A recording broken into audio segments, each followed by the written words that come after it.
درنو لیدونکو، خدای دې وکړي چې تاسو به روغ او جوړ اوسئ. د کاناډا پارلمان ته د لارموندلو هڅه 15 افغان نوماندان د جګړو او کډوالۍ له ستونزو تر رایه، غږ او ځواک پورې په یو بله جغرافیه کې د افغانانو د ژوند نوی پړاو، د جنګ ځپلي افغانستان نه د فرصتونو تر هیواد کاناډا پورې.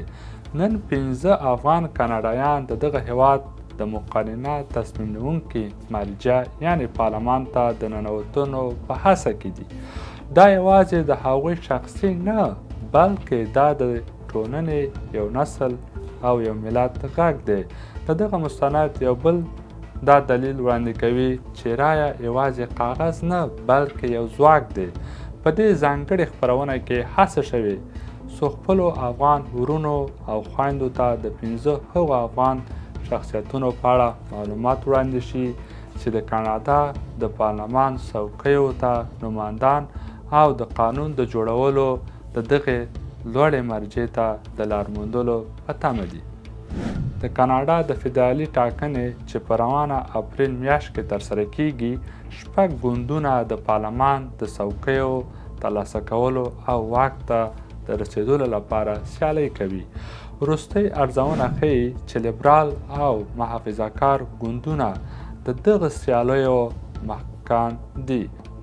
کاناډا یو څو ګوندیزه سیاسي نظام لري چې بېلابېل ګوندونه د خلکو د ملاتړ ترلاسه کولو لپاره مبارزه کوي. کوم ګوند چې د پارلمان اکثریت څوکۍ وګټي د حکومت د جوړولو واک ترلاسه کوي او مشر یې د لومړي وزیر په توګه ټاکل کېږي. نور ګوندونه او اپوزیسیون رول ادا کوي او د حکومت کړنې څاري. یادو 15 افغانانو د نوماندۍ ځانګړي شرایط پوره کړی او هڅه کوي د کاناډا په سیاست کې فعال رول ولوبوي. د دې ډلې 3 افغان الاصله کاناډایان د لیبرال ګوند له ادرسه نوماندان دي. له اونټاریو ولایته ملالۍ حلیمي، د ساسکچوان څخه روخان سرور او له بریټش کولمبیا څخه نسیمه نستو.